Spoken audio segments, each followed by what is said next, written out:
susu itu sebenarnya nggak semua orang bisa nerima susu. Pernah dengar nggak ada intoleran laktosa? Baru dengar. Jadi Assalamualaikum warahmatullahi wabarakatuh. Selamat siang teman-teman. Jumpa lagi dengan saya Agita bersama pakar nutrisionis yaitu Kak Aldi.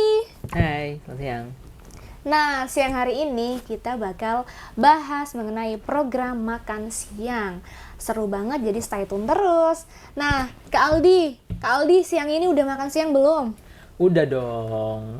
Penting banget nggak sih Kak Aldi makan siang itu? Biasanya kan pada skip lunch gitu. Apa efeknya skip lunch? Jadi kalau untuk gini ya Kak, kalau untuk makan siang itu kan memang ada pro cons-nya tuh. Ada yang pro buat makan siang, ada juga yang cons-nya kalau makan siang tuh efeknya bla bla bla gitu. Nah sebenarnya kalau untuk makan siang sendiri itu kan bagian dari kita setiap hari itu butuh asupan makanan. Betul. Asupan makanan nih dari mulai pagi, siang sampai malam. Nah kalau kita skip lunch nih, kita skip makan siangnya, berarti ada yang kurang dong dalam asupan kita. Betul. Gitu. Nah, jadi kalau dalam sehari nih misal nih, kalau dari saran atau rekomendasi gizi sendiri, itu kalau dalam sehari itu ada yang namanya gizi seimbang. Atau ya asupan gizi seimbang untuk memenuhi kebutuhan kita sehari-hari, mulai dari bangun tidur sampai kita tidur kembali. Nah, itu ada presentasinya sebenarnya sih. Apa tuh? Jadi kalau misal makan pagi nih, pagi itu gak boleh banyak-banyak. Jadi maksimal 25% dari kebutuhan kita sehari. Gitu, misal kita sehari itu 2 hari kan untuk remaja 2150 kalori lah, sekitaran segitu. Nah, untuk pagi-pagi itu batasnya itu cuma 25% maksimal makan pagi. Nah, makan siang nih yang banyak nih sampai 40%. Baru makan malamnya 35%. Nah, kalau di sini sih bisa kelihatan ya, makan siang itu kan yang paling besar. 40% dari space-nya gitu, storage-nya gitu. Nah, jadi efeknya ya mungkin cukup besar juga kalau kita skip yang besar ini, gitu sih Kak. Tuh, Nah, sebenarnya itu kalau makan siang yang betul itu apa aja sih Kak? Karbonya seberapa persen, proteinnya berapa persen, itu berapa sih Kak?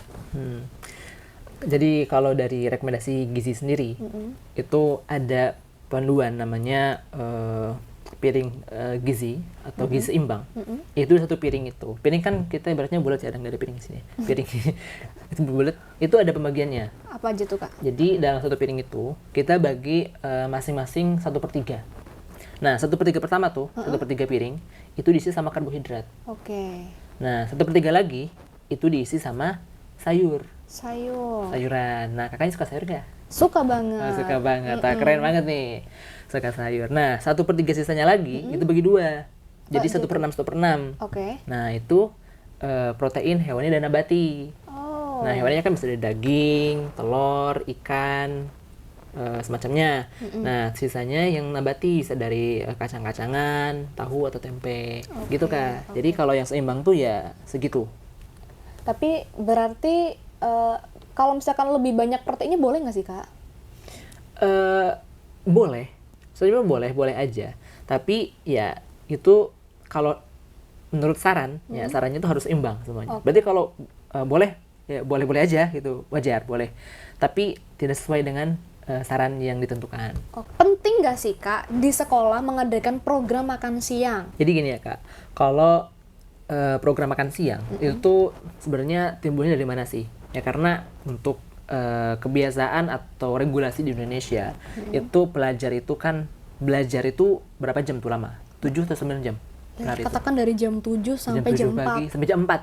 Nah, berarti kan makan siangnya, jadwal makan siang itu dia di sekolah. Iya. Bukan di rumah. Betul. Nah, makanya ketika dia jadwal makan siang itu di rumah, ada nih program makan siang di sekolah. Ini programnya. Untuk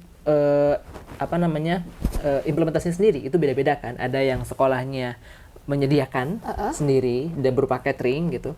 Ada juga yang menginstruksikan, kayak tadi kakak anak-anaknya bawa bekal sendiri ke sekolah. Iya. Ada juga melihat kantin gitu.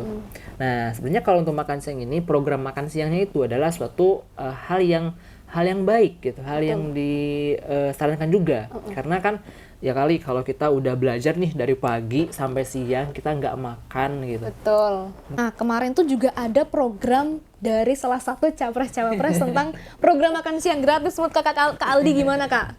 Sebagai pakar nutrisionis. Aduh, agak berat ya, agak nyenggol-nyenggol dikit. Iya. Oke, gini. Program makan siang gratis itu kita udah dibahas di awal nih ya. Kalau program makan siang itu adalah program yang bagus, yang mendukung untuk kesehatan anak sekolah itu sendiri. Iya. Nah, tapi yang kayak gimana? Nah, apakah nanti dari program makan siang gratisnya itu apakah ada lengkap semua kandungan gizinya? Kayak karbohidratnya ada, proteinnya ada, apalagi lemaknya ada gitu, sayurnya ada, buahnya ada gitu. Apakah itu semuanya ada gitu? Tadi kan kalau yang dibahas di program unggulannya itu kan makan siang dan susu gratis. Oke. Nah, kita tuh harus bisa ini, sebenarnya susu itu bagus ya, susu itu bagus, kandungan lemak dan kandungan proteinnya tinggi gitu. Tapi kita perlu garis bawahi di kandungan susu itu sendiri. Kalau susu itu dalam garis bawahi ya, ini susunya itu susu yang murni. Oke. Bukan susu yang dikemasan gitu. Beda ya? Beda. Susu murni itu kandungannya yang murni dari langsung dari sumbernya kayak dari sapi. Meskipun embel-embelnya murni di kotakan itu. beda lagi. Oke. Susu itu sebenarnya nggak semua orang bisa nerima susu. Pernah dengar nggak ada intoleran laktosa? Baru dengar. Jadi ada orang dia tuh yang pencernaannya itu dia nggak toleran sama laktosa. Laktosa kan adanya di susu ya. Oke. Jadi ketika udah minum susu tuh dia ada gejala-gejalanya kayak diare salah satunya. Oh iya pernah dengar. Ada kan anak balita tuh udah dikasih susu, tapi kok anaknya mencret terus, diare gitu kan. Ganti soya biasanya. Nah itu. Nah jadi kalau program makan siangnya plus susu itu tadi bilang susu tuh baik, kandungannya bagus, kayak gizi, tapi nggak semua orang bisa nerima susu. Oke. Jadi ada intoleran laktosa, nggak semua orang bisa gitu. Nah mungkin tadi kan susu sendiri kan itu untuk sebagai pengganti proteinnya. Nah proteinnya sendiri bisa diganti sebenarnya selain susu tuh bisa. Kayak yang umumnya kita kan konsumsinya ada daging, ikan, telur gitu kan. Itu sebenarnya sebagai yang bisa bisa diterima di khalayak lebih luas dibanding susu. Karena susu kan tadi banyak yang intoleran laktosa. Gitu. Kalau ini kan kita konteksnya anak sekolah ya. Anak sekolah tuh menghabiskan waktunya paling banyak banget kan di sekolah. Iya, Makanya waktu yang banyak ini, yang banyak di sekolah, itu bisa dimaksimalkan dengan pengenalan gizi salah satunya. Kalau dibolehin jajan itu jus. Jus, bagus itu. Kamu boleh jajan, tapi jajan jus gitu. Ini bekal dulu tuh saya bekalnya 2, Kak. 2. Jadi karena saya belum sarapan juga, sarapan di sekolah. Siangnya makan di sekolah juga, dibawain bekal 2. Itu kalau misalkan program dari rumah. Closing statement deh. Jadi kalau buat program makan siang ini, itu sebenarnya itu pro ya. Itu adalah sebuah terobosan yang bagus. Karena untuk anak sekolah sendiri, itu menghabiskan hampir dari sekian waktunya, itu habiskan di sekolah. Jadi sekolah itu adalah salah satu bentuk edukasi, bentuk pengenalan gizi untuk anak sekolah itu sendiri. Jadi jangan sampai sekolah lama-lama tapi tidak dikenalkan dengan apa itu gizi seimbang dan bagaimana makan yang bagus seperti apa gitu.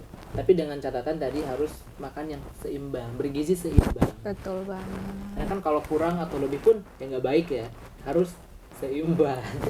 Betul banget. Gitu. Baik, seperti itu teman-teman. Terima kasih telah menonton. Terima kasih juga Kak Aldi untuk ilmunya hari ini ya mengenai makan siang di sekolah. Jadi yang paling penting itu makan siang sekolah itu gizinya itu terpenuhi sama rasa. Ya, jangan lupa rasa seperti itu. Terima kasih Kak Aldi. Saya Gita pamit undur diri. Dadah. Assalamualaikum warahmatullahi wabarakatuh.